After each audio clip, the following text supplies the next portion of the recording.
కొన్నిసార్లు మనం చేసే రెసిపీస్ ఎలాంటి హడావిడి లేకుండా చాలా తక్కువ టైంలో చాలా తక్కువ ఇంగ్రీడియంట్స్తో చేసినా సరే దాని రుచి అయితే మళ్ళీ మళ్ళీ చేసుకుని తినాలనిపించేలా ఉంటుంది కదా.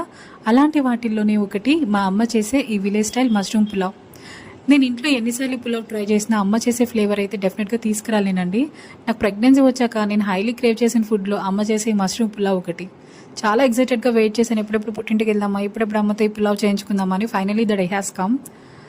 ఇది ఓవర్ స్పైసెస్గా ఉండదు అనమాట, డామినేటింగ్గా ఉండదు. చాలా తక్కువ మసాలాతో నెయ్యి ఎక్కువగా వేసుకుని చేస్తుందండి అమ్మ. చాలా రుచిగా ఉంటుంది, డబల్ ఉంటుంది టేస్ట్ అయితే.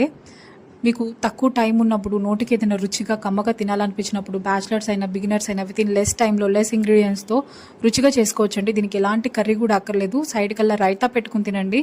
నేనైతే లెమన్ పికిల్తో సర్వ్ చేసుకుంటా. నాకు లెమన్ పికిల్తో తినడం అంటే చాలా ఇష్టం అనమాట. ట్రస్ట్ మీ, మీకు టేస్ట్ అయితే డెఫినెట్గా నచ్చుతుంది. తప్పకుండా మీరు ట్రై చేయండి.